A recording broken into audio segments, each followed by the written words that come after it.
Tez. Welcome to the TezDown.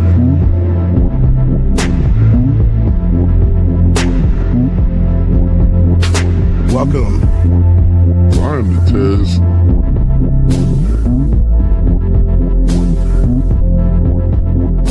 Mic check 1 2. Welcome.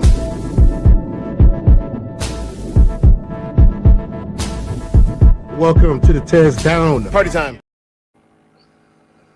Welcome to the TezDown. Good morning, everybody.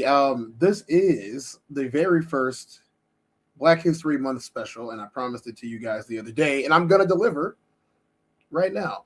So, without further ado, I'm going to give you guys a TezDown rundown of what we got going on today, and we're going to start off with a throwback video from the past. Me and some fellow Bensters of mine, we had this discussion many years ago about what was going on in our country. And we're going to play a little bit of that. We're going to get into some Malcolm X. We're going to get into some Martin Luther King Jr., Dr. Martin Luther King Jr. And we're also going to talk about what would have happened if Martin Luther King Jr. and Malcolm X would have been able to join forces and move our country forward in progress for us brown people. You know, that is going to be most of our topics today. We're also going to touch on a dangerous subject, and that is Nazis and ICE and the comparison, and they are in our government today. So we're going to check it out. We're going to review it. We're going to test that down. I would like all crowd participation in today's episode. So if you guys got some ideas or some comments, feel free to throw those ideas or those comments towards me, and we will be able to get those done as quickly as possible. I will address them. Try my best to not ignore any comments as long as they are relevant to the conversation. And if they are, then you will find yourself sitting here on the TezDown. So let's get going. Without further ado, we got some throwback today. You're going to see a younger version of me with way less decorum about how to do this thing that we call podcasting. So let's go ahead and get that out the way early. When real life rocks up, it's a bit of a head fuck sometimes. Yeah, definitely. Cortez. And that was my Star Trek talk. Yeah. Cortez. Thank you. Hello. There we go. There we go. Anything to add, my friend? I mean, on top of all that, I mean, I was going to say it because it's nice that we have representation for Star Wars and Star Trek and all like that, but our population in the United States, thanks, baby. Just trying to give me a high five for talking. My daughter was hilarious back then. I don't think that the majority of the population actually cared, honestly. Like they look at it as a science fiction, and that's what it is. And I like Star Trek. I'm gonna ignore everything that they were trying to do, and if they do something that I'm not comfortable with, I'm going to blow up the message boards and have them change it or that type of thing. And that's where we get today from. We get people who have all the suggestions in the world, and no real answers, no real way to fix it. But then upset when everyone else decides that, look, I'm not listening to you anymore.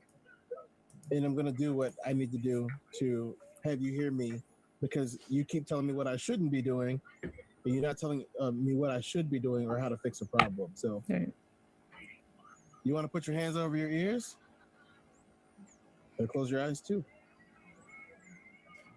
Yeah, I think there's a lot of people who are sick of being told who they should be. And unfortunately, this sort of societal programming has kind of erupted into what we've got now, where we've got people saying, I don't want to be that, I'm not that caricature of who I am isn't who I am. And now there's, again, I think it's just basically been pushed to the side since the 60s, and now it's kind of erupted in the metaphor of a man being killed by a police officer has highlighted so much stuff that is just put up with just every day. Yeah, okay, it's just that. Yeah, okay. And she's like, do you know what? Oh, fuck this. I ain't having this anymore. I'm not having this anymore. Bollocks. I'll tell you who I am. You don't tell me who I am. And I think people just had enough. Just had enough of just going, oh, okay, that's how it is. Yeah, whatever. Too much compliance. Too much. Well, you have a situation where a few years ago there was a particular athlete in the United States that started protesting silently by himself, and it gained steam. Other people also protested silently by themselves until the media started rolling with it and showing it all over the news and everywhere else, and asking questions about it. And finally they start talking about why they're doing it, and a good 70% of the nation backlashed against this. Yeah, why? Let them tell it. It's because they were disrespecting the country and the troops. No. It was the narrative that was put behind that was sort of put out on the more Fox News, is that this, like, let me control the narrative so that it's not about what Kaepernick was fighting for or peacefully protesting against.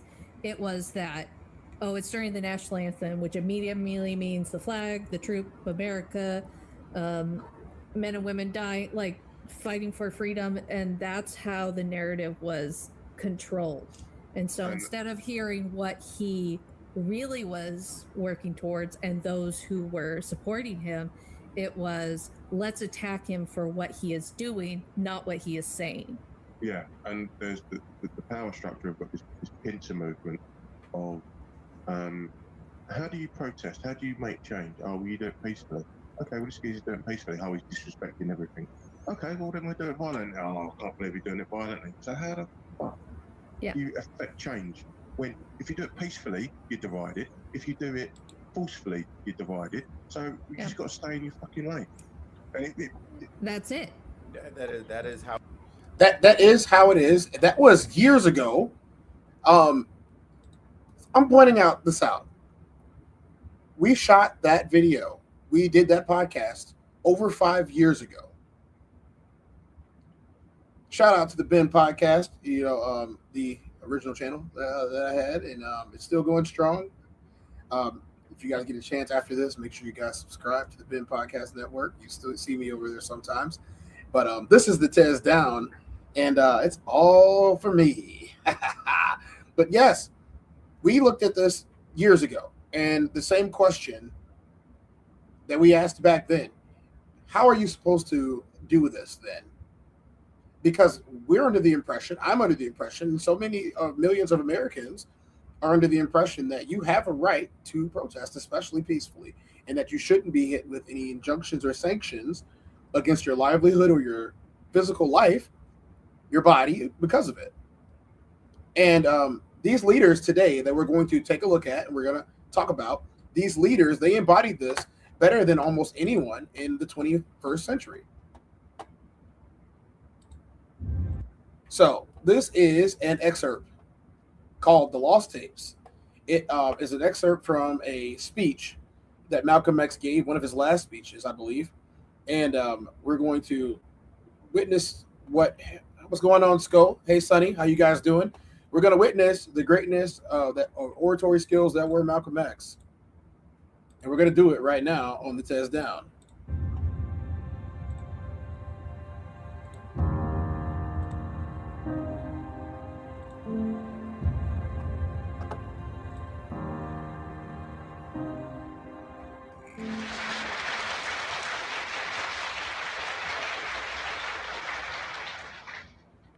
In order for you and me to devise some kind of method or strategy to offset some of the events or a repetition of the events that have taken place here in Los Angeles recently, we have to go to the root. We have to go to the cause. Dealing with the condition itself is not enough. And it is because of our effort toward getting straight to the root that people oftentimes think we are dealing in hate. We are oppressed. We are exploited. We are downtrodden.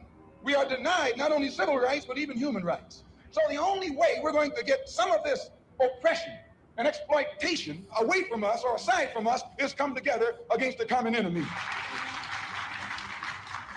Who taught you to hate the texture of your hair?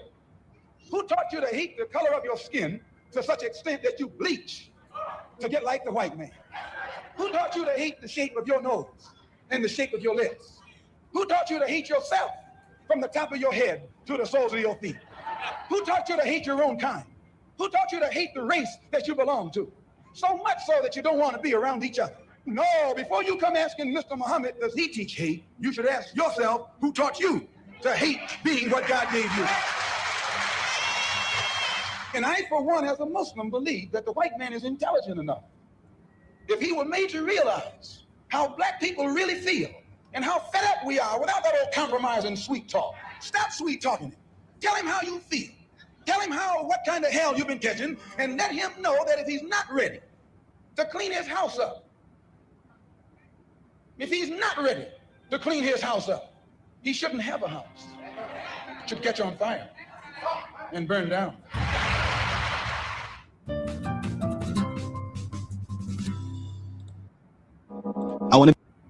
I am inclined to agree with Malcolm X. I'm inclined to agree that anyone that doesn't take care of their house doesn't deserve to have one.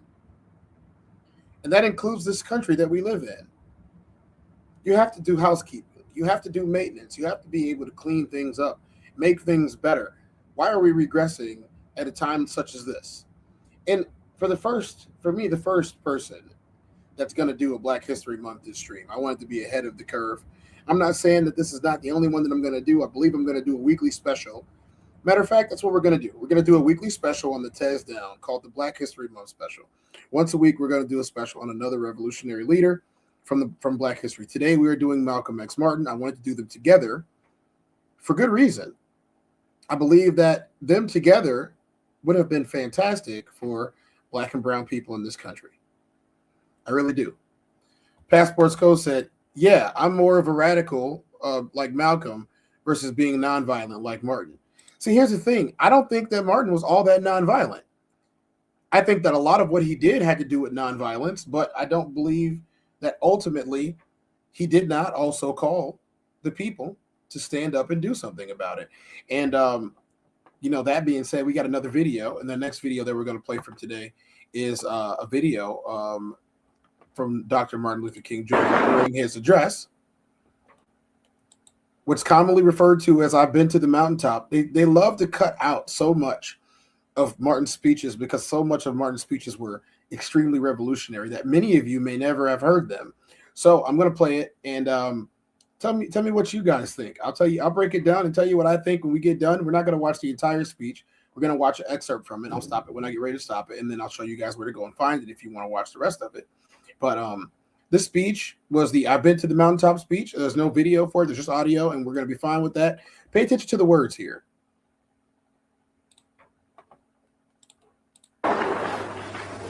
This is what we have to do. Now, the other thing we'll have to do is this. Always anchor our external direct action with the power of economic withdrawal. Now, we are poor people. Individually, we are poor when you compare us with white society in America. We are poor. Never stop and forget that collectively, that means all of us together, collectively we are richer than all the nations in the world with the exception of 9. Did you ever think about that? After you leave the United States, Soviet Russia, Great Britain, West Germany, France, I can name others, the American Negro collectively is richer than most nations of the world. We have an annual income of more than $30 billion a year, which is more than all of the exports of the United States and more than the national budget of Canada. Did you know that? That's power right there if we know how to prove it.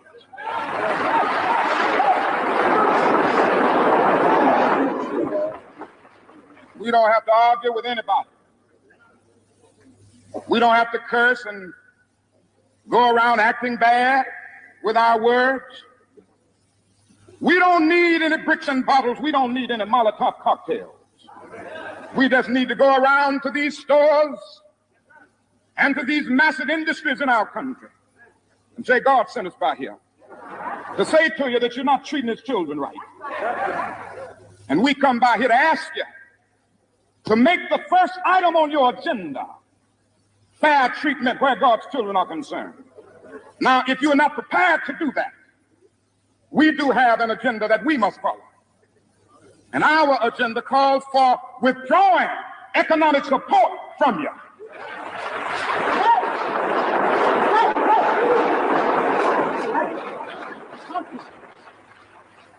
So as a result of this, we're asking you tonight to go out and tell your neighbors not to buy Coca-Cola in Memphis.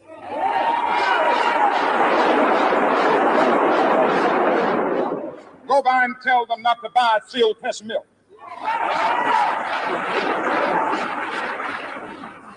Tell them not to buy, what is other bread? Wonder Bread. And what is other bread come to Jesse? Tell them not to buy Hart's bread. As Jesse Jackson has said, up to now, only the garbage men have been feeling pain. Now we must kind of redistribute the pain.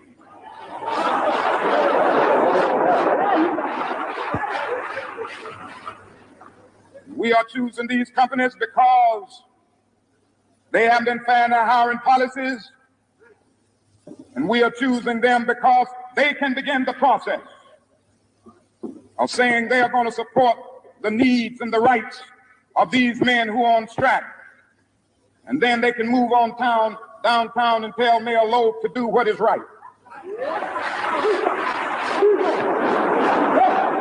And not only that, we've got to strengthen black institutions. I call upon you to take your money out of the banks downtown and deposit your money in Tri-State Bank.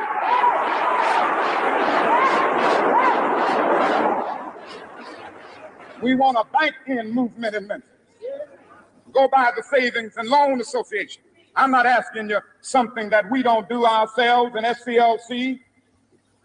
Judge Hooks and others will tell you that we have an account here in the Savings and Loan Association from the Southern Christian Leadership Conference. We are telling you to follow what we are doing. Put your money there.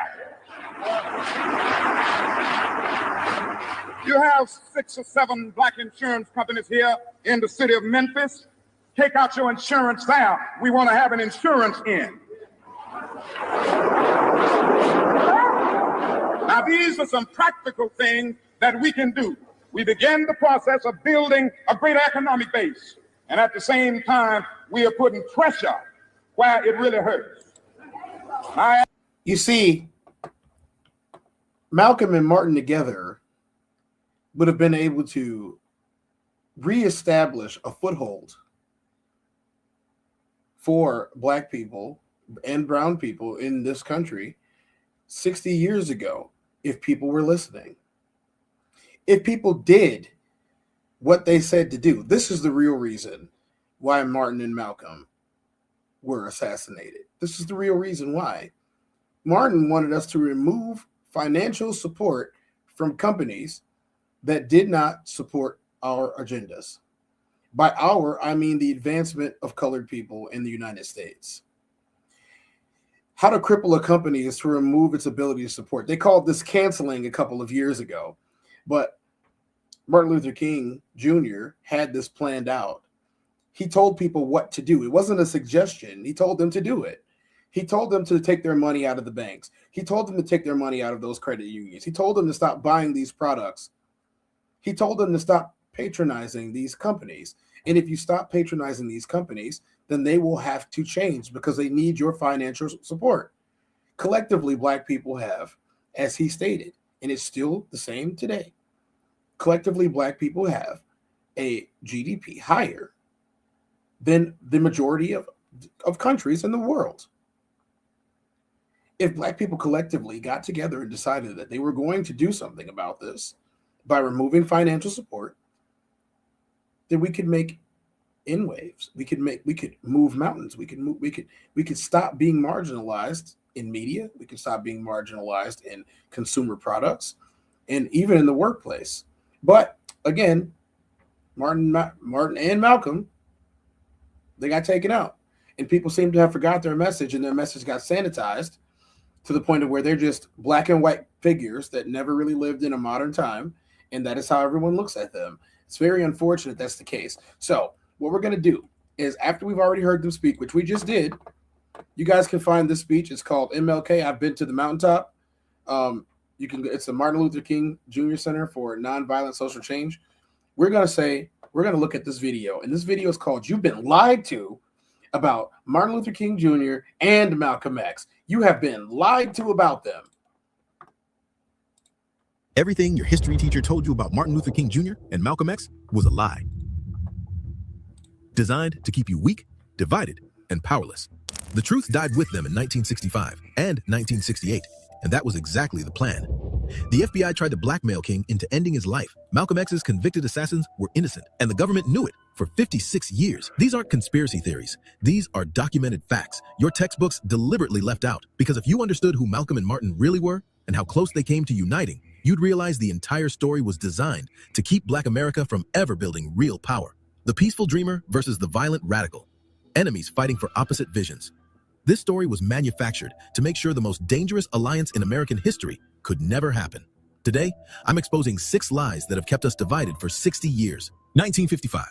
Emmett Till, a 14-year-old black boy from Chicago, was beaten and killed in Mississippi for allegedly whistling at a white woman. His killers were acquitted by an all-white jury in 67 minutes. A year later, Look magazine paid them $4,000 to confess. His mother held an open casket funeral. 50,000 people came. Jet magazine published the photos. Black America saw the truth, and something broke. This was the America where entire black communities were burned to ash while police watched, where a black child could be killed and his killers could profit from it. Into this stepped 2 warriors who would terrify the power structure more than any foreign enemy. Malcolm X and Martin Luther King Jr. The system made sure neither would live to see 40. Before we continue, if you believe these hidden histories need to be told, subscribe to Black Stories Untold and help us spread the truth they don't want you to know. Now, on to the lies white America has been feeding you for 6 decades. Lie number 1. They were total opposites. Your history teacher gave you the easy story. Martin was good, peaceful, patient. Malcolm was dangerous, angry, violent. Secret FBI documents prove the Bureau created this division on purpose. FBI agents running COINTELPRO planted fake stories claiming Malcolm called King a traitor. They sent anonymous letters trying to start fights. FBI memos from 1964 spell out their goal: prevent the coalition of militant black nationalist groups, and prevent the rise of a messiah who could unify and electrify the militant black nationalist movement. Malcolm and Martin weren't opposites. They were 2 sides of the same revolution. When Malcolm said, "by any means necessary," in June 1964, he was responding to 4 black girls: Addie Mae Collins, Cynthia Wesley, Carol Robertson, and Denise McNair, killed by a bomb at Birmingham's 16th Street Baptist Church. Malcolm argued black communities had the right to arm themselves when the government wouldn't protect them. King's nonviolence was equally strategic. In Birmingham 1963, he filled the jails with protesters until businesses couldn't function and the city started bleeding money. When Bull Connor unleashed dogs and fire hoses on teenagers, the images exposed American brutality worldwide. Both men understood power, and the moment their hands reached toward each other, both had to die. Lie number 2. Malcolm X was just an angry militant. Malcolm Little was 6 years old when his father's body was found on streetcar tracks in Lansing, Michigan in 1931. The family believed violent extremists from a hate group called the Black Legion killed him because Earl was organizing for Marcus Garvey. The insurance company ruled it self-inflicted to deny benefits.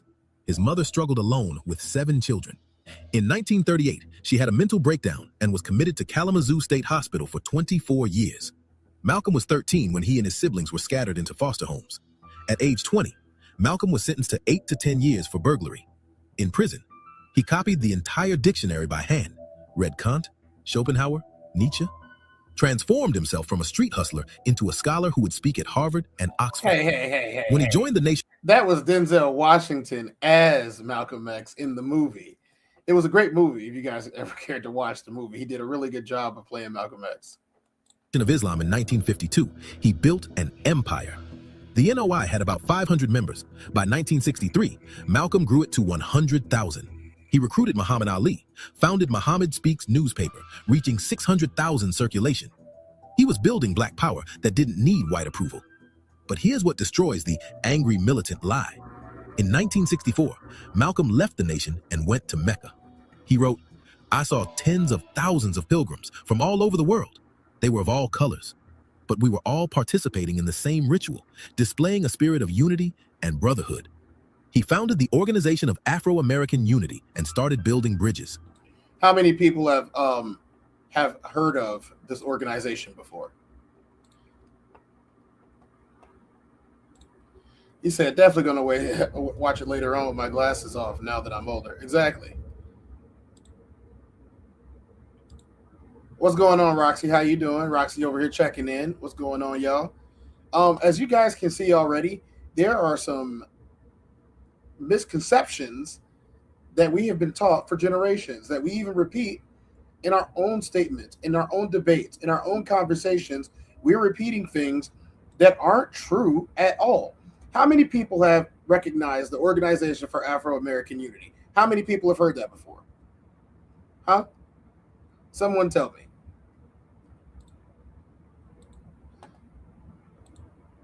Yeah, they should. They should definitely do a Malcolm X video. If you have never heard of this organization, look it up. You'll learn some pretty cool things about Black history. Maybe we'll talk about it one day. Building bridges. In January 1965, while King was locked in a Selma jail, Malcolm traveled to Selma. He met privately with Coretta Scott King and told her, "I want Dr. King to know that I didn't come to Selma to make his job difficult. I really did come thinking that I could make it easier. If the white people realize what the alternative is, perhaps they will be more willing to hear Dr. King." He told a gathering at a Congress of Racial Equality meeting, "We want freedom now, but we're not going to get it saying we shall overcome. We've got to fight to overcome." 3 weeks later, on February 21st, 1965, Malcolm was assassinated while giving a speech at the Audubon Ballroom in Harlem. But Malcolm... Let's go back and rewatch that again. How many of you knew that Malcolm X met with Coretta Scott King? How many of you knew that Malcolm X and Martin were having communication? How many of you knew that they weren't enemies? How many of you knew that they had decided to work together for the advancement of our Black people? You need both. And the government knew that we needed both. You need people that are willing to stand and hold the line, and you also need people who are willing to make moves in silence. It's astounding that some 60 years later, we don't know this, and we don't understand it, and we don't support it, and we aren't doing it. It's astounding that people who should be a part of it aren't. Instead, they care only about one thing, and that's putting more money in their pockets, regardless of who it hurts, even their own people. There are people who would sell out their parents, their children, their wives, their husbands for a couple of extra dollars. Had no idea, did you? I love when something happens that people didn't know. We're gonna go back. We're gonna go back again. We're gonna spend some time on it. American Unity and started building bridges. In January 1965, while King was locked in a Selma jail, Malcolm traveled to Selma. He met privately with Coretta Scott King and told her, "I want Dr. King to know that I didn't come to Selma to make his job difficult. I really did come thinking that I could make it easier. If the white people realize what the alternative is, perhaps they will be more willing to hear Dr. King." He told a gathering at a Congress of Racial Equality meeting, "We want freedom now, but we're not going to get it saying we shall overcome. We've got to fight to overcome." 3 weeks later, on February 21st, 1965, Malcolm was assassinated while giving a speech at the Audubon Ballroom in Harlem. But Malcolm wasn't the only revolutionary they were rewriting into a cartoon. Yo, I need y'all to do me a favor real quick. I see a bunch of people watching. I need likes, y'all. Somebody please do me a favor. Go over to your like button. Hit your like button. If you haven't subscribed yet, please subscribe. I want to make sure that you guys are getting these videos on time when I'm posting them and when I'm live. This is one of the ones that's a special today. So please go ahead over, hit that like button, and let's make it happen for me today. And I'm going to try to make sure that you guys make it happen too. We got a lot of show left. So right now we are debunking some myths about Martin Luther King Jr. and Malcolm X. And then afterwards, we're going to go into a little bit more of today's epidemics that we're facing in society. Lie number 3. Martin was just a peaceful dreamer. Born Michael King Jr. in Atlanta in 1929, Martin grew up watching his father challenge white authority from the pulpit. In December 1955, when Rosa Parks was arrested for refusing to give up her bus seat, the 26-year-old King helped organize what became a 381-day boycott of Montgomery's bus system. The black community made up 75% of bus riders. Again, how many people were taught in school that it was an accident? That Rosa Parks just happened to not be having a good day, and she decided one day that she wasn't going to move out of her seat. No, the bus boycotts were planned. By removing the planned part of this, they have told history and they have told generations of people who have grown up in the public school system and private school that this was all an accident. No, they were organized. The bus boycott was an organized plan from the very beginning. They wanted this to happen, and they wanted it to be an example that was made. You see, Martin was very strategic, and so was his coalition, on how to make these things happen and how to get them seen by the eyes of the general public and not just black folks.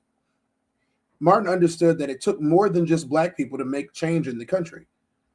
Malcolm also understood that black people had to be ready and able to act with or without approval from the people in power.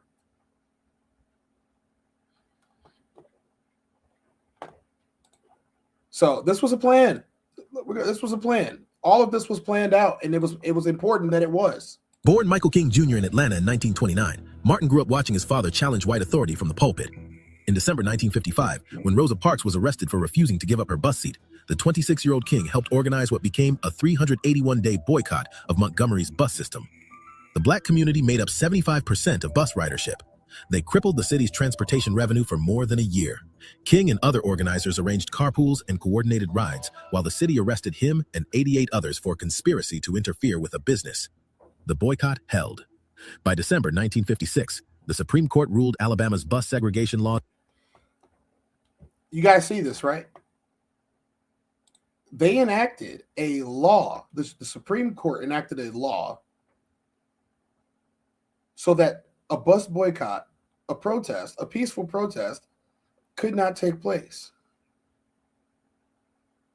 You see, there's this thing called moving the goalposts. Moving the goalposts happens anytime that a goal is created and or reached by an individual or a group of individuals. The governing party, the governing group of people, they decide that, well, you didn't go far enough.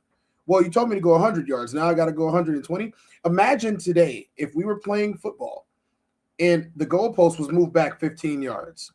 The end zone was moved back 15 yards. 100 yards is no longer enough on the field. There are a lot of people who would feel something about that. There are a lot of people, fans, so to say, or what if the basketball rim was raised 2 feet to 12 feet? What if they raised the basketball feet from 10 feet to 12 feet, and now all the rims for regulation all the way down to high school and middle school are all 12 feet now? That would change the dynamics of the sport, would it not? We would see a lot less fast break dunking. Shot percentage would be down, especially free throws. We would see a mass change in how the sports are played. Well, that is what the government was doing and has been doing to the United States people, the citizens, for generations. And this is what the problem is. Anytime that we make a change or we make an effort to do something that's different, even if it's nonviolent, even if it's peaceful, even if nobody's getting hurt, anytime we hit their pockets, this is what happens. They enact a law or a rule to change it. And then people say, oh, you guys just weren't abiding by the rules. You guys just didn't abide by the laws. You're not law-abiding citizens. That's very strange. It's very strange that you can have a group of people who would do anything and everything to make things different for their people, to make their lives better and easier and, less hate-filled. And then this is what you do. You enact hate-filled racist laws to keep them down. There's no such thing as oppression. There isn't? Then what's this? Was unconstitutional. They froze King in 1963 with I Have a Dream and hoped you'd never learn what came after. On April 4th, 1967, exactly 1 year before his assassination, King stood in Riverside Church in New York City and delivered Beyond Vietnam, a time to break silence.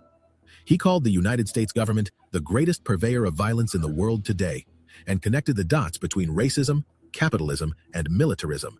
He described how America was taking the black young men who had been crippled by our society and sending them 8,000 miles away to guarantee liberties in Southeast Asia, which they had not found in Southwest Georgia and East Harlem. He demanded America undergo a radical revolution of values and shift from a thing-oriented society to a person-oriented society. How arbitrary that must be of an idea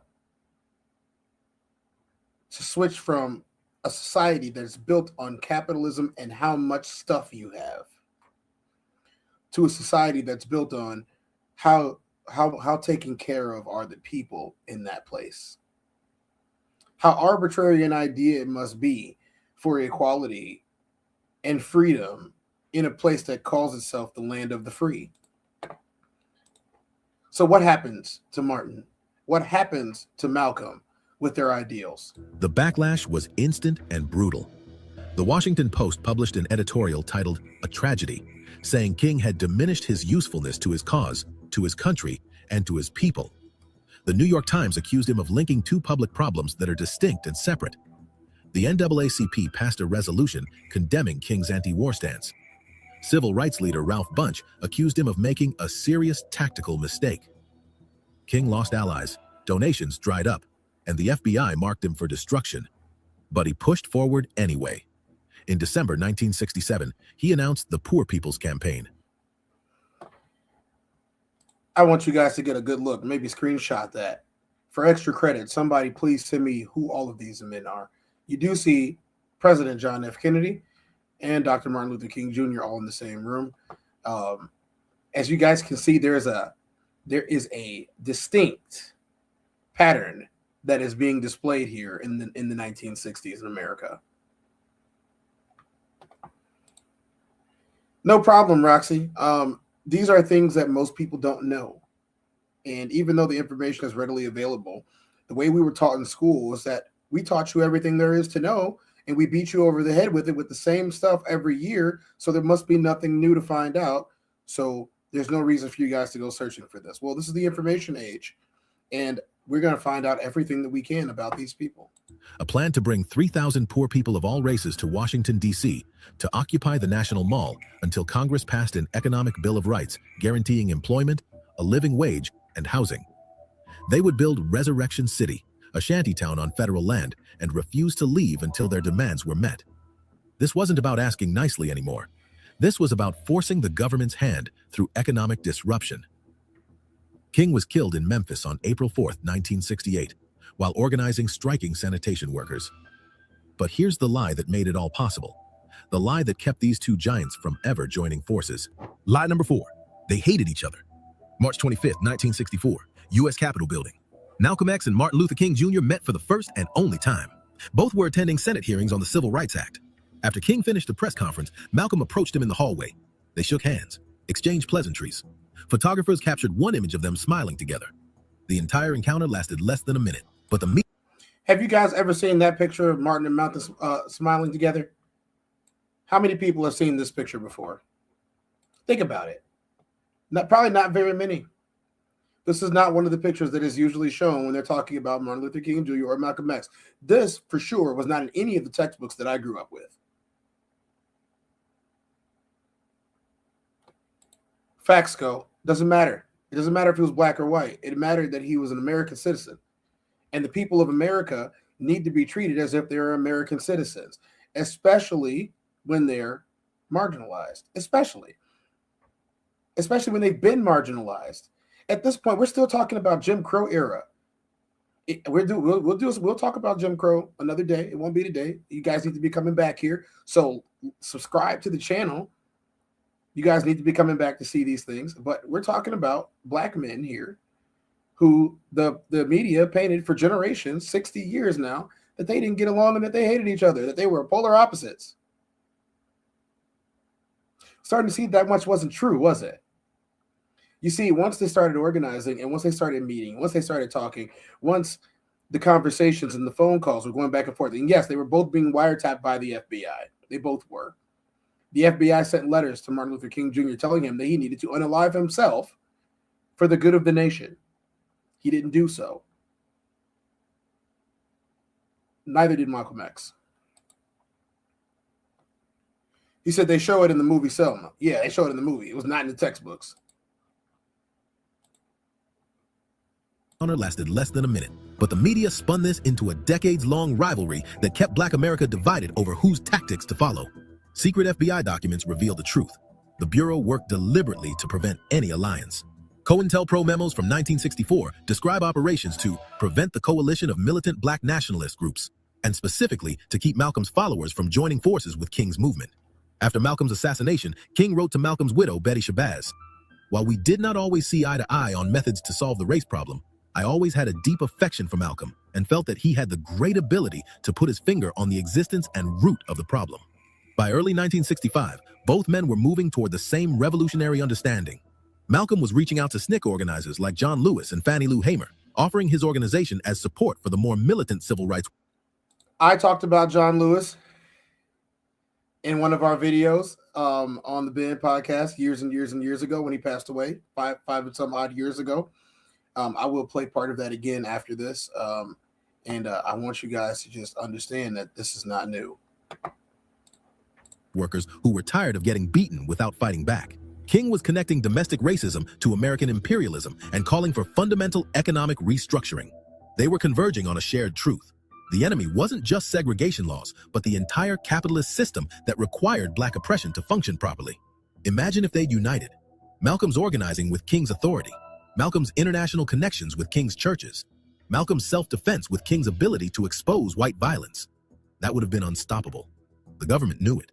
That's why neither man lived to see it happen. Lie number 5. Their deaths were tragic coincidences. The FBI began watching King in December 1955, the exact month the Montgomery boycott started. By 1963, FBI Director J. Edgar Hoover had personally authorized wiretaps on King's phones and bugs in his hotel rooms. On November 21st, 1964, just days after King won the Nobel Peace Prize, the FBI mailed an anonymous package to King's home. It contained a tape recording of King in various hotel rooms obtained through illegal surveillance. The letter that came with it, later confirmed to be from the FBI, was read by King and his staff as a threat, telling him to delete himself before accepting his Nobel Prize. One line read, "There is only one way out for you. You better take it before your filthy, abnormal, fraudulent self is bared to the nation." The United States government tried to drive Martin Luther King Jr. to end his life. That's not speculation. That's documented fact the FBI admitted to. Malcolm was equally targeted. FBI files show the Bureau had planted informants inside the Nation of Islam since the 1950s. After Malcolm left the NOI in 1964, surveillance got even heavier. On February 21st, 1965, Malcolm was assassinated at the Audubon Ballroom. 3 Nation of Islam members were arrested: Talmadge Hayer, Norman 3X Butler, and Thomas 15X Johnson. During the trial, Hayer confessed to the murder, but testified that Butler and Johnson were innocent and that his actual accomplices were not even on trial. Despite his testimony, all 3 men were convicted. Butler and Johnson maintained their innocence for decades. In 2021, 56 years later, a New York judge threw out their convictions, calling them a miscarriage of justice. The government knew they were innocent. They let 2 innocent Black men die in prison to hide the truth about who really killed Malcolm X. King was shot on April 4th, 1968 in Memphis. James Earl Ray was convicted of the crime. But in 1999, the King family brought a civil case seeking answers. After a month-long trial, a Memphis jury unanimously found that King was assassinated as the result of a conspiracy involving the Memphis police, organized crime figures, and government agencies. Lloyd Jowers, who owned a bar below the rooming house where Ray allegedly shot from, testified that he was paid $100,000 by a Memphis produce dealer with organized crime connections to help arrange the assassination. Both men were under constant FBI surveillance. Both were targeted by COINTELPRO. Both were deemed threats to national security, not because they were violent, but because they were effective at organizing Black people to challenge the system. and the government benefited from both deaths. Lie number 6. Their legacies are taught accurately. After taking the lives of Malcolm and Martin, the government did something more clever than erasing them. They rewrote them into harmless symbols. Malcolm got frozen as the angry militant, his intellectual growth after Mecca deleted from textbooks. His final year reaching out to civil rights groups, building coalitions, and developing international solidarity networks? Gone from the story. They kept just enough of his militancy to scare people away from actually studying his political analysis of capitalism and imperialism. King got sanitized into a safe dreamer. His 1967 condemnation of America as the greatest purveyor of violence in the world? Erased. His demand for a radical revolution of values that would dismantle capitalism? Ignored. His Poor People's Campaign calling for wealth redistribution? Barely gets a mention. Corporate America now plasters his face on advertisements during MLK Day sales, offering discounts in his name. They've transformed a revolutionary who died organizing striking workers into a mascot for the system he fought against. This serves a purpose. A divided black movement arguing over whether to follow Malcolm or Martin stays weak and predictable. The sanitized King allows white liberals to celebrate civil rights without confronting their role in capitalism and ongoing oppression. The demonized Malcolm lets the media paint any black person demanding self-defense as an extremist who needs to be stopped. Meanwhile, the FBI admitted in 2018 that they watched Black Lives Matter using tactics identical to COINTELPRO. The war on black liberation never ended. The methods just got more sophisticated. You've been lied to because the truth threatens power. Both understood racism, capitalism, and militarism were connected. Both moved toward unified action, combining moral pressure, economic disruption, self-defense, and international solidarity. Evidence strongly suggests government involvement, from surveillance and harassment to exonerated killers to the 1999 conspiracy verdict. To honor them means rejecting the lies. Read Malcolm's post-Mecca speeches.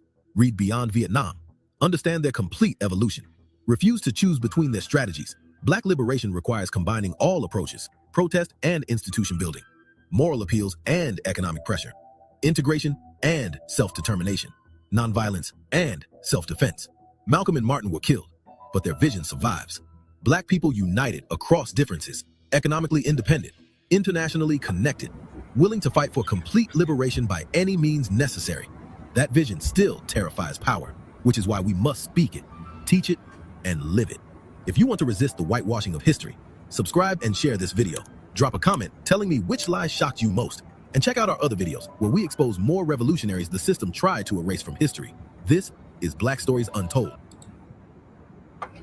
Well, guys, I got to tell you, there was a lot that was going on at that time. There was a lot of misinformation that was being shared. There is still a lot of misinformation being shared today, and I would behoove you all to do more research on the people that these people are talking about and trying to tell you about, especially when they were serving your interests. Please go ahead and do that. As you are well aware of, the government lies. They just lie. They lie to effectuate their purpose, and then they rewrite the stories to make their purposes seem more clear. So they mentioned John Lewis and the efforts that John Lewis has made. We lost John Lewis some 5 and some odd years ago. And we did a video about John Lewis on his passing, and I'll play a little excerpt from that from you. From the BIN Podcast, episode 27, called Delayed to Rest.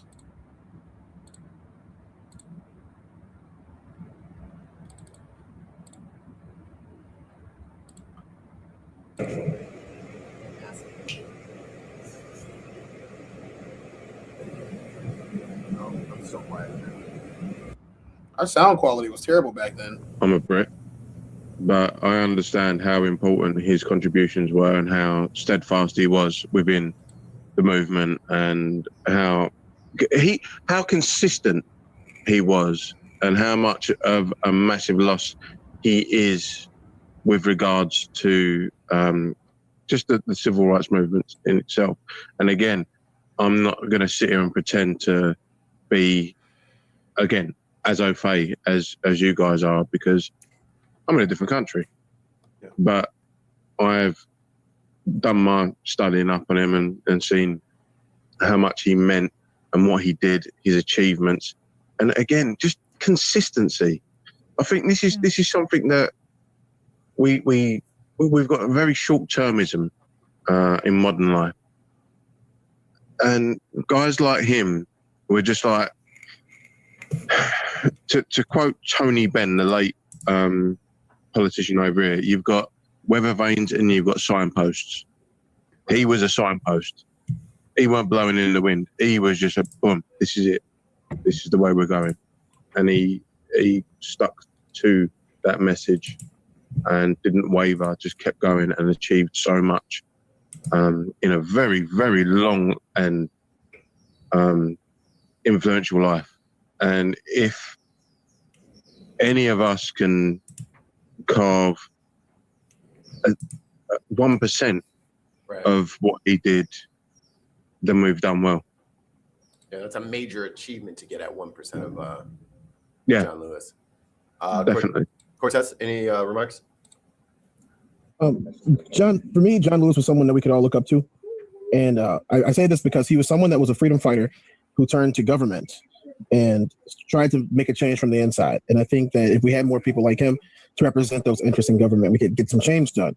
And I don't want to drag it out by talking about all the things that he did, but if you ever get a chance, go check out John Lewis and everything that he did since the civil rights movement all the way till the day he passed away. The man literally dedicated his entire life to making ours better. Yeah. I'll be right back, guys. I have an unexpected delivery. Uh-oh. Better be Boost. It is Or not, pizza. unfortunately. Pizza. It is neither, unfortunately. Nope, not a pizza. It was actually my new headphones, which I'm still wearing today. So check that out. That's some time traveling stuff for you right there. Looking at me back in the past and seeing I was coming along and how much better my audio is today. I appreciate how far we've come along. Anytime that you're afraid to stand up for what you believe in, you've already lost. Believe it or not. Trying to hide in the shadows, trying to play the game as to what they don't know me. No, they know where you are. They know who you are. They know what you're doing. Maybe you just don't matter enough to them for them to make a move on you. But the minute that you do, best believe that you're going to get a letter. You're going to get a visit. Someone's going to talk to you about something, somewhere, somehow, whenever. These are not government conspiracies. These are facts. And unfortunately, the world that we're living in today, it just is not cool. You know what I mean? So you guys yesterday, if you guys were a part of my stream, and we're going to segue a little bit here. If you guys were a part of my stream yesterday, you saw some of the stuff that I was saying about members of the government, people who are in control and in power right now, and some of the people who have influenced things in government, like Elon Musk and his companies, and the Doge that he was a part of, to make the government more money efficient, and it somehow made the government worse and made it less efficient. So we talked about how they have ties to certain neo-Nazi groups and how the leader of ICE is also a Nazi. So I'm going to show you guys, and you guys tell me, what do you think? Do you guys think that he's a Nazi? You guys think that the leader of ICE is any of these things? I do. That's Border Patrol Commander Gregory Bovino appearing to give a like salute to the agents who work for him. Many have compared him to an SS commander, and not just because of his distinctive trenchcoat uniform. He's led the most violent of the ICE raids, getting into multiple legal battles about his tactics, like using force against protesters, clergy, and journalists in Chicago. The guy literally led a midnight raid into an apartment building and arrested children. Agents used Black Hawk helicopters and flashbang grenades, then filmed it for propaganda. He was also behind the operation in Minneapolis when Renee Good was fatally shot by an ICE agent. His tactics are under scrutiny in cities across the country because of widespread warrantless stops, heavy use of force, and violent raids. But if we back up and look at Trump's DHS as a whole, this kind of makes sense, because the agency hasn't hidden its intent to attract men aligned with white supremacist ideology. Recently, DHS referenced a neo-Nazi anthem in a recruitment ad. Let's go back here. You guys see this? Is someone going to tell me that he wasn't doing what it looks like he was doing? Another angle. Fits right in, doesn't he?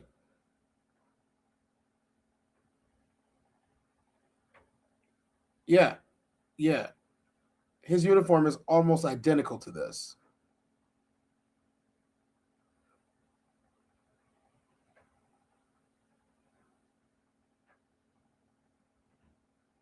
Do you see what he's wearing? Does anyone see this? Is it just me? Across the country because of widespread warrantless stops, heavy use of force, and violent raids. But if we back up and look at Trump's DHS as a whole, this kind of makes sense because the agency hasn't hidden its intent to attract men aligned with white supremacist ideology. Recently, DHS referenced a neo-Nazi anthem in a recruitment ad. In October, it posted an image of George Washington on a horse with the phrase "America for Americans," a slogan widely associated with the KKK. That same month, it posted night imagery, frequently used in propaganda to brand themselves as crusaders defending Europe. And in an August post, DHS wrote "Which Way, American Man?", a reference to a 1978 book by a Nazi author which promotes racist and violent ideology. Gregory Bovino isn't a one-off. He's the encapsulation of Trump's authoritarian immigration policy. But here's the thing. They're trying to instill fear with these costumes and aggressive tactics, but we see them for how pathetic and desperate they really are. That's why people are still standing up to protect their communities. We're going to segue from there, and we're going to go into a video made by someone who is not American and see how the people who are not American are viewing the issues that we're having in America. Because some people say these are unfair comparisons to make. Are they unfair comparisons to make, or are we on point here? Some things are just too big to ignore. Now, I realize I'm going to get a lot of comments from people who think that I'm a woke leftist.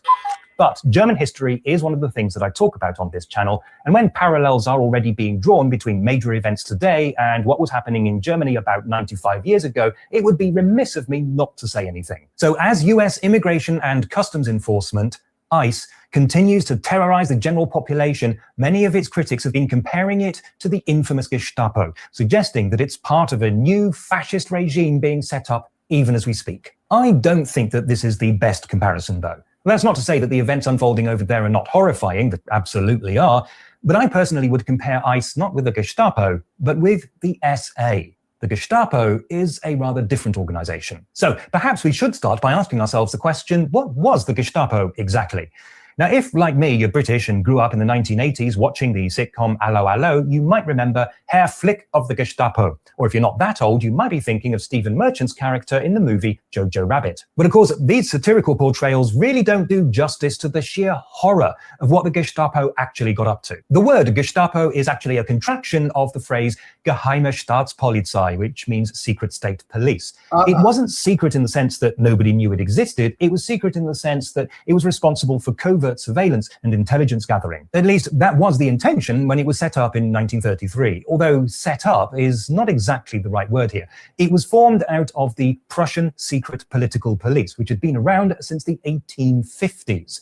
Its job was to monitor political activities and investigate political crimes. It had become necessary, in the eyes of the government, after a revolution in 1848 almost succeeded in putting an end to the absolute monarchy and turning Germany into a parliamentary democracy. The political police was supposed to ensure that that didn't happen again. It failed, though, and the German monarchy finally came to an end in 1918, after which the political police had a new task. Now it was to protect democracy against extremists from both the left and the right, which, by the way, included the new National Socialist German Workers' Party, the Nazis. Again, it failed, and in 1933 it was reformed into the new secret state police to guard, once again, against the evils of democracy. Except now, instead of defending the monarchy, it was defending the Nazis. This new organization quickly became little more than a branch of the government, and its job was to identify and neutralize any remaining political threats to the regime. Unfortunately, it was a little bit too honest, and the government didn't like Gestapo reports that suggested the general population wasn't completely happy with the regime. So in 1936, the surveillance part of its job was taken over by the Security Service, which passed on to the Gestapo any intelligence it gathered about political dissent. The Gestapo was then responsible for not only investigating these reports, but also for administering punishments, which could range from small fines all the way to summary execution, which it was empowered to do without the tedious rigmarole of having to get the courts involved. So in American terms, that is the loss of due process. Due process is the court situation. So you get arrested, you go to court, you get arraigned, you see a judge, they set a bail. After they set the bail, you're allowed to post bail if you're allowed to have one. And then you get to see them in court and either plead out or take them to trial. That's how it goes. You have to read you your rights, you do all that. So when due process is suspended, none of this happens and you can be executed where you stand. No arrest, no jail, no judge, no jury, no arraignment, no paperwork. You're dead. That's how it works. And that's happening. So we're going to keep on hearing about what exactly it was and what the parallels are today and if there's any real difference. Not that that would have made much difference, because by then the government had already made sure that all of the judges were Nazis. The Gestapo were brutal and used all kinds of unethical practices to persecute anyone they regarded as an enemy of the state. For example, they would blackmail and torture their victims and even fabricate evidence simply in order to extract confessions from them. But what they didn't generally do was to march around the streets in broad daylight, beating, arresting, and even killing anyone for any reason. That, as I said, was the speciality of the SA. The history of the SA is even more complicated and confusing than that of the Gestapo, but basically it goes back to the very beginnings of what would eventually become the Nazi Party.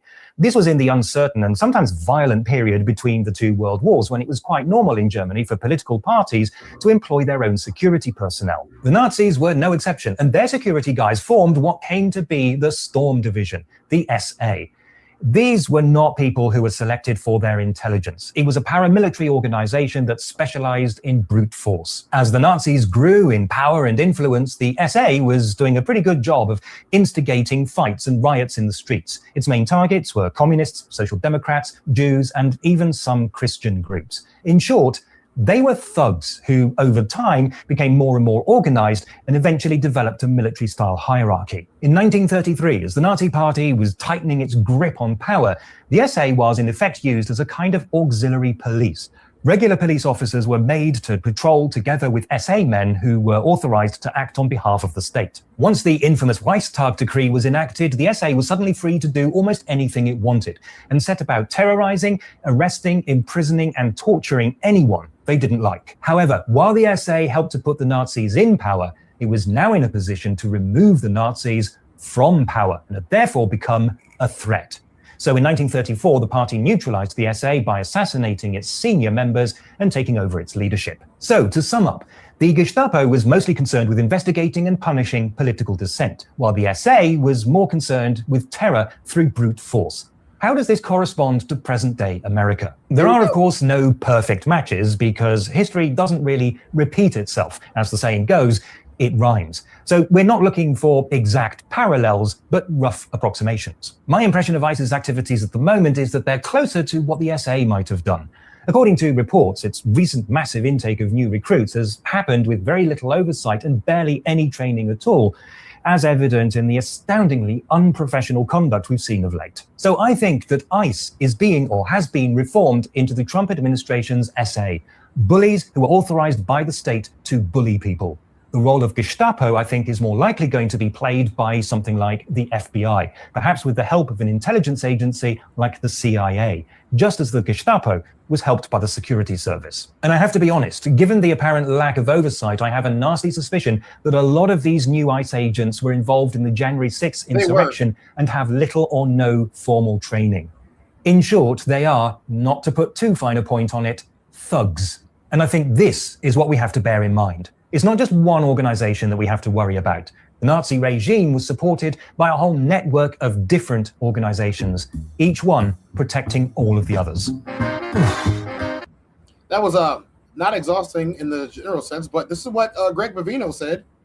Calling law enforcement names like Gestapo or using the term kidnapping. That is a choice that is made. There are actions and consequences that come from those choices. So you're telling me that freedom of speech is no longer allowed. Does anyone else have a problem with freedom of speech not being allowed in this country? Is it just me? Am I the only person that thinks that someone telling you that you can't say things anymore is a violation of your, I don't know, constitutional rights? What happens when your constitutional rights are suspended and there's no more due process? Well, they start offing people. And guess what? They've been offing people. And they're getting away with it. No one has been tried. No one has been charged. No one has been arrested. Nobody has been jailed. They haven't even been relieved from duty. And then when someone chooses to listen to a politician, a so-called journalist, a community leader that spouted that type of vilification towards law enforcement or anything else, when you choose to listen to that, that is a choice, and there are consequences and actions there also. I think we saw that yesterday. Now there are consequences and actions towards people who are just listening. So not only can you not speak freedom, you cannot listen to it either. Otherwise, there's going to be consequences and repercussions for listening and or speaking about your freedom of speech. To call these people whatever you want to call them. Calling law enforcement names like Gestapo or using the term kidnapping, that is a choice that is made. There are actions and consequences that come from those choices. Wow. No, not even able to have free speech in the country anymore. Imagine that. Imagine what happens when you can no longer speak freely before risking jail time. It's pretty interesting if you ask me. I think that as a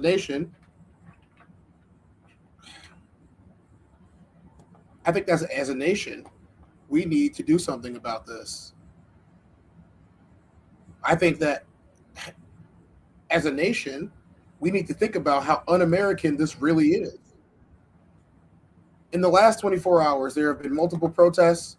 There have been multiple situations that have come up of violence, of dissent in the world that we're living in right now. And there's towns that are ready to do something about it. And here they are on display for us all.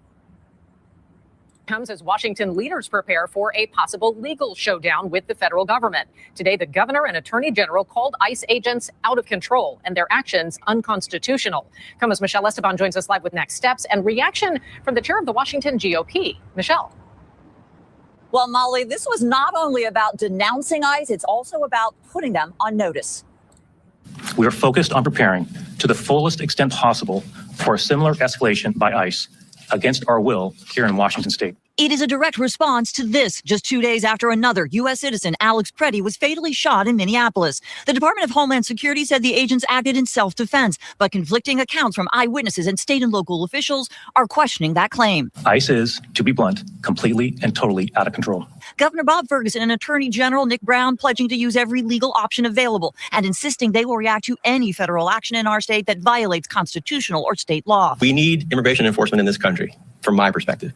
But we need to do it in a way that follows the damn law. Including calling out the federal memo that Ferguson says directs ICE agents to use force to enter homes without a judicial warrant, but rather an administrative warrant. To imply to people that somehow an administrative warrant is not lawful, that's wrong. State Rep and GOP party chair Jim Walsh calls the governor's reaction dangerous rhetoric. We shouldn't use rhetoric that fires up people. The governor admits neither he or the AG can stop ICE from being in our state, but insists they are preparing, and they're starting with these steps. A letter to the DHS secretary calling that warrant memo unconstitutional and threatening legal action. The chief of Immigrant and Refugee Affairs will now attend the governor's cabinet meetings. The state will take whatever steps necessary to protect Washingtonians, even coordinating with state and local partners, and supporting a bill to restrict face coverings for Washington law enforcement officers, including ICE agents. If ICE escalates their presence in our state, we will need even more Washingtonians to step up and help. My concern is an individual might hear this rhetoric from the governor and decide to physically confront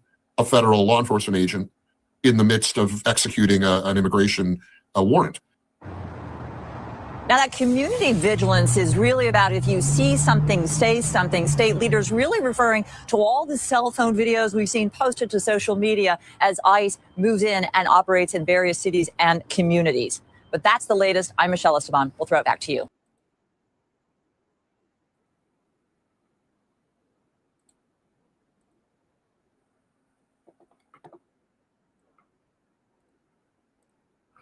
So shortly after this all happened, the governor of Minnesota deployed the National Guard to Minnesota to combat this issue, to try to keep the people of Minnesota safe. So now you have ICE versus the National Guard and the police and the government of Minnesota and Minneapolis. I don't know what you guys think that looks like, but to me, that looks a little bit like civil unrest, or some people might call it a civil war. Lastly, before we leave here today, we are going to watch this last video about these parallels and these tactics because it is pertinent to our conversation that we're having on this today. And I think that it's part of my duty as any type of broadcaster to bring you guys the truth and the parallels as we see fit. Is the most powerful tool of control. Two governments, two eras, two countries, one shared objective: to exclude, mark, and make a population group disappear. We are talking about ICE in the USA and the Nazi persecution of Jews. A direct comparison is historically irresponsible, but when we look at the methods of exclusion, alarming parallels emerge in the mechanics of persecution. Nazi Germany. The Nazis created the racist ideology of the subhuman. The Jewish population was portrayed as an alien element and an existential threat to the German race. Key phrases: racial hygiene, corrosive influence. The Nuremberg laws of 1935 institutionalized this exclusion, systematically stripping Jews of their civil rights. In recent US politics, we see rhetoric that labels migrants, often implicitly of Latin American origin, as illegal aliens or criminal threats. The government criminalizes an entire group. The result: instead of discussing immigration, we talk about national security and the hunt for criminals, even when most arrested individuals have no criminal record. Nazi Germany. The boycott of Jewish businesses in 1933 and the pogroms, especially Kristallnacht in 1938, were acts of terror that let everyone in the country know, you are fair game. The violence was sudden, unexpected, and targeted the innocent. This created immense pressure to flee, which initially pleased the Nazis. USA ICE policy. Critics condemn ICE agents for raids in workplaces, near schools or churches. This tactic tears families apart and forces migrants to live in constant fear of leaving their homes. A climate of hysteria prevails, crippling communities. The fear that a spouse or parent might be arrested keeps people in isolation. Nazi Germany. The Aryanization of Jewish assets was a gigantic, state-organized plunder. Jewish property, homes, art, everything was confiscated. Forced labor in concentration camps exploited the persecuted until death. The Nazi system profited directly and massively from the expulsion. USA Charter ICE policy. A large portion of ICE detention facilities are operated by private corporations. This means incarceration is a business model. More arrests lead to more profit. Critics speak of incentives for mass detention. Let's stop that for a second and let's talk about that. Mass incarceration has been a business model in America since the 1990s and maybe even way before then. With the privatization of the prisons in this country, we have seen a disproportionate amount of Black and brown people occupy the prisons in a country where they are the minority. It makes no sense for 13% of the population to be 56 or 60% of any jail population in any area, because in any area, they are not the majority in any area. Even when you go to a place like Memphis, Chicago, Los Angeles, Texas, or all over Texas, Dallas, Houston, New York City, Washington, D.C., these are all a symptom, Seattle, these are all symptoms of a systemic issue. Regardless of whether you want to believe it or not, the numbers don't lie. And the numbers say that this isn't possible on a natural model. I know more good Black people than I do bad ones. So I'm going to tell you, I hope that we start to understand and figure this one out together. I really do. And inhumane conditions, such as lack of medical care, in these private prisons. We must never forget one thing. The Nazi regime developed its apparatus of persecution toward the final solution, the industrial and systematic mass murder of 6 million Jews and millions of other victims. This is the absolute, incomparable boundary that separates the Holocaust from every other form of state exclusion. ICE is part of a legal system aimed at deportation, but the Nazi goal was annihilation.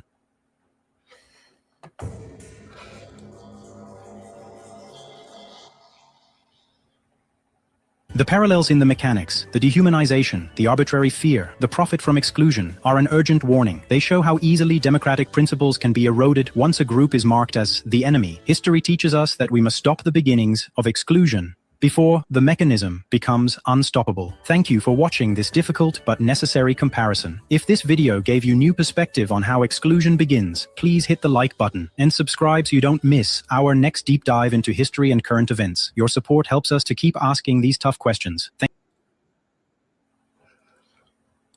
So you guys need to understand You guys need to understand this.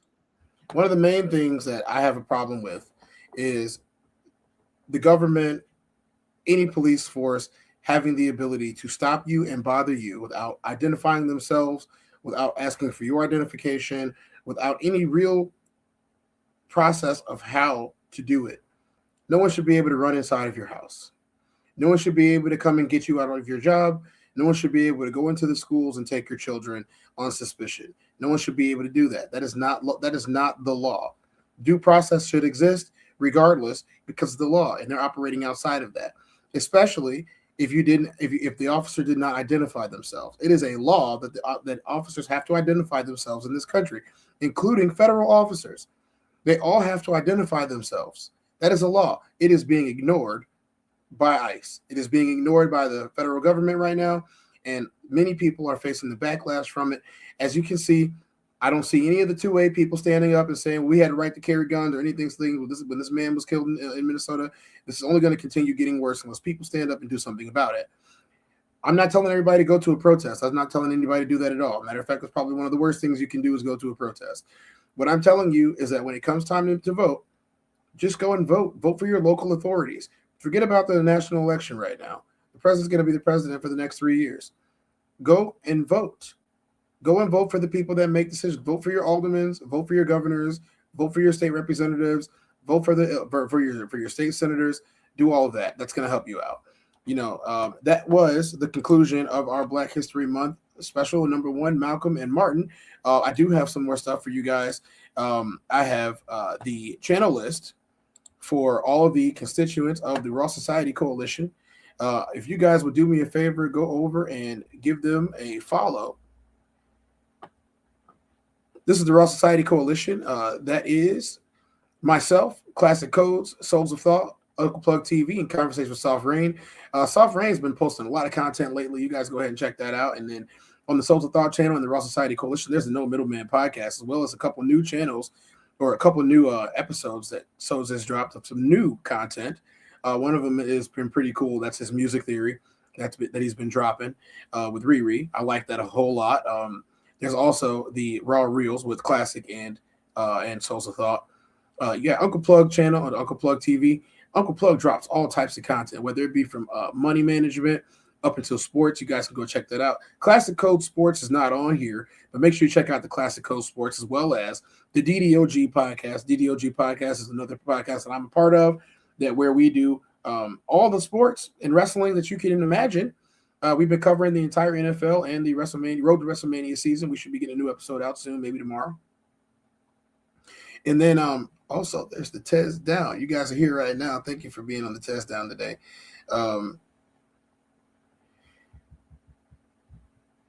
Thank you for being on the TezDown today. I will make sure that I show you guys what we have going on next. And that is our live show in Chicago, Illinois. We are going to be all together in the same room. Once again, here is a wonderful video.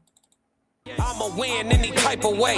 That's a parlay you could take to them. I'm having that aura, I got that glow. They hate it worse when they know that you know. Walk in the room like I'm covered in gold. I used to suppress it, was about to implode. I used to suppress it, was about to explode. Sore thumb in the room everywhere that I go. Black sheep for the fam, used to think something was wrong. Took a little time to realize I was chose. Took a little time to realize I was special. Ever since birth, been a cold under pressure. Wanna be great, gotta do a little extra. That's why I grind with obsession. Everything about me irregular, everything about me is pressure. Maximum effort, no box left unchecked on the checklist, no stone left unturned, mash on the gas and etc. Or farming hoe, I'm up in rank. Step in the room, they paved the way. I get treated like a milli tank, southpaw like I'm really tank.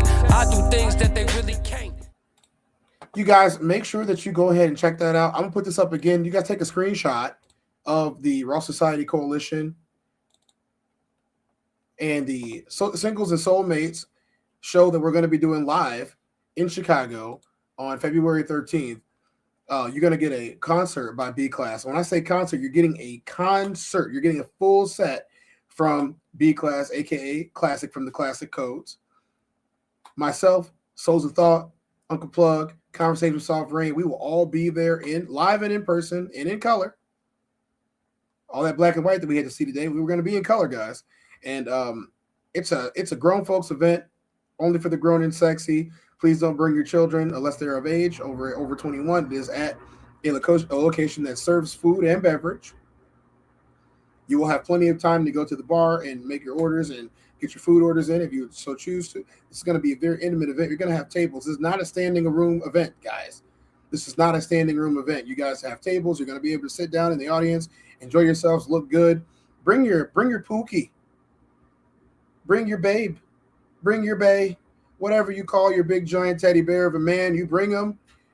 Bring your girlfriends too. This is going to be a fun event. It's the day before Valentine's Day. It is Friday the 13th. No spooky stuff going on here this February. We're going to have a really good time. There's going to be introspection and concert. We're going to have some merch. We're going to drop some merch links. Also, you guys can check out the description in my video, in this video. You can check out the description. If you scroll down to the bottom, there's a whole list of links from the Raw Society Coalition. And if you want to obtain a hoodie, a t-shirt like this one, couple different colors that are on there. There's hats, there's pins. There's a lot of things that you guys can get on there just by checking out our merch channel. There are going to be, so let me clear this up. There will be ticket sales at the door. I would hazard you to buy your ticket in advance because it will cost you less money if you buy your ticket in advance as well as you have priority seating. So you guys take a screenshot of that if you'd like to, or you can get the QR code that's there. That's another easy way to do it. I'm going to give you guys all a second to take a screenshot. For those with the benefit of flash photography. Also, if you find your way in here, make sure you hit the like. Also, spread it to the RFC. You guys can go ahead and follow them. We are the real ones. I am the one. And I want to say thank you guys for showing up on this episode. I know a lot of times talking about history, especially the uncomfortable truths, excuse me, of the society that we live in today, and wasn't one of our most quote unquote fun episodes where we're laughing and we're joking because frankly what's going on right now isn't funny, and Martin and Malcolm are probably rolling in their graves. That's just how it goes. Tomorrow's episode is going to be kind of interesting. I believe that I'm going to do a review of The Red Room by Classic. That'll be one of the things that I do, is a review of The Red Room by Classic. Actually, to be honest, I might do a review of The Red Room tonight. What do you guys think? Should I do the review of The Red Room tonight? Should I do the Red Room review tonight as well as, our relationship pod? I think I'm going to do that. I think that's what I'm going to do. I'm going to do a double show today. I'll be live tonight after everyone gets done doing their thing. It'll be late night. It'll probably be around 11:30 or 12.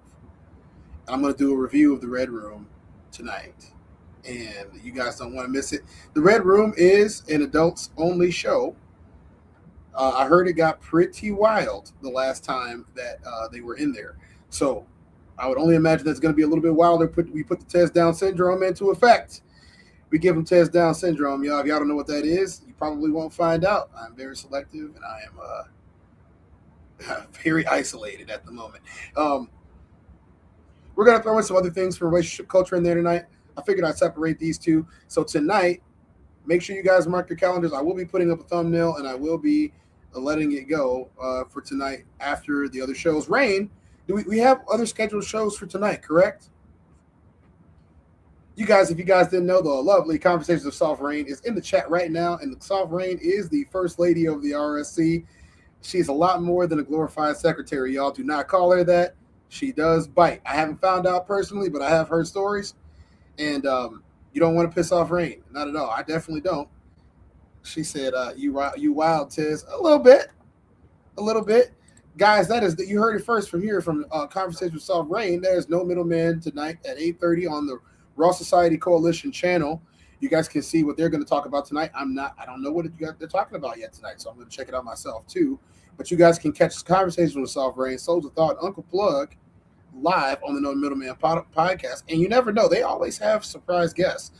Tonight, I might try to get a surprise guest in with me, so I'm reviewing The Red Room with somebody, so it's not just me in here in my office talking like this on the mic, sipping a beverage and enjoying the finer things in life.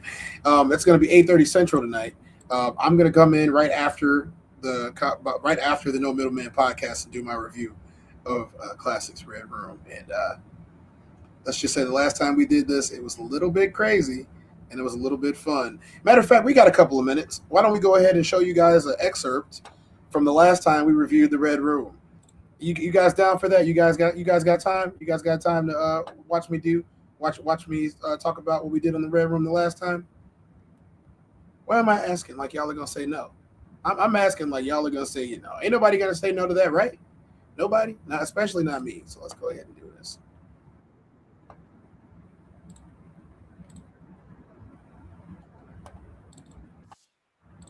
Because that's going to ultimately. Let's go. To argue which came first, the chicken or the egg. So, you guys, if you start doing that tonight, we'll stop doing this. You know, these are the opinions of people. I'ma win any type of way. As soon as we get done, this is a review tonight, guys. This is a true review. So, we're not going to stop to say that's not true, or that is true. We're not going to stop for either one of those tonight. I hope you guys understand the format of how this is going to work. So what's actually more, let's say, analogous? I ain't gonna lie to you. I feel like that's girl math. I understand she's explaining science, but I don't conceptualize it the same way. I think she's essentially saying en route to having a penis, you must first have a vagina. I wholeheartedly disagree. Just because your penis have to be small in order for it to get big, that's like saying to be tall, you had to once have had been short. Well, so guys, that was a little bit of an excerpt from the Red Room, and that lets you guys know how Classic and them are showing up. Notice I didn't say the other word that starts with the C. If you guys want to check out in a little bit, Classic is going live at 4 Central, so that's about 2 hours from now, an hour and 45 minutes. You guys can go over to the Classic Coach channel and check out Classic. And for everybody at the RSC, especially me, thanks. And take care of yourselves and be safe in these streets. I'll see you guys tonight. I'll see you guys in Classics. I'll see you guys in the No Middleman podcast. You can check out all the links in the chat as well as in the description of this video. And we'll be back tonight, and then we'll be back tomorrow because there's no stopping what we do now.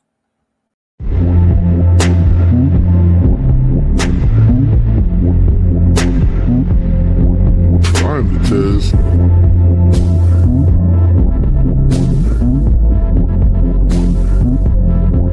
Time to Tez. Welcome to the TezDown.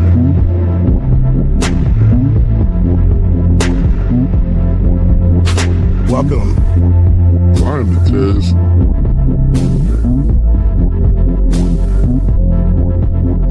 Mic check 1 2. Welcome.